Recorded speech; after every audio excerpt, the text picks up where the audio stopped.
Un accueil moins froid que d'ordinaire, mais une poignée de main pas encore très fluide. Le président français Emmanuel Macron est de passage en Italie pour rencontrer la présidente du Conseil, Giorgia Meloni.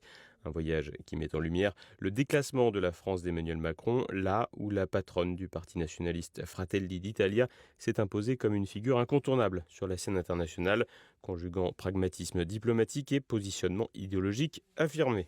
Si les images montrent une entente de façade, l'absence de messages sur les réseaux sociaux du président français jusqu'à mercredi midi témoigne d'une certaine fraîcheur dans les relations.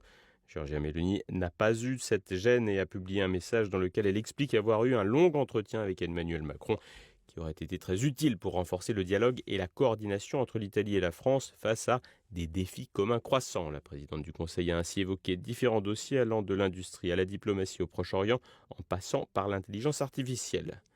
Loin d'être un détail, le fait que Meloni fasse un retour public sur ces échanges alors que le président français non, permet à celle-ci d'écrire elle-même le narratif de cette rencontre. Vendredi, elle avait reconnu des divergences tout en minimisant et en refutant tout problème personnel avec Emmanuel Macron.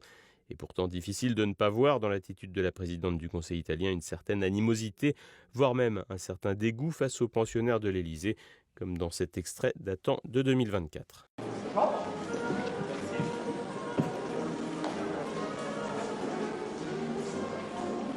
Un apparent dégoût de Meloni et Emmanuel Macron visiblement pas à l'aise non plus. En 2018, celle qui sera la future présidente du Conseil tirait à boulet rouge contre Emmanuel Macron lors du festival politique Atreyu de 2018. Emmanuel Macron nous a qualifiés de répugnants, cyniques, irresponsables. Ici, la presse italienne a dit que nous sommes irresponsables. Honte à nous. L'irresponsable, c'est Emmanuel Macron, celui qui a bombardé la Libye parce que cela le dérangeait que l'Italie ait un rapport privilégié dans le domaine énergétique avec Kadhafi, nous exposant au chaos migratoire dans lequel nous nous trouvons.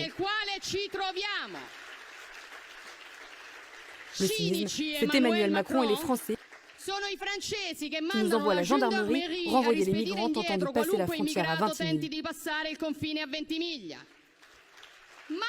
Mais surtout, parce que les choses doivent être racontées comme il se doit. Une responsabilité d'Emmanuel Macron qui, ici, relevait de la mauvaise foi puisque les bombardements de la Libye de Kadhafi datent de la présidence Sarkozy.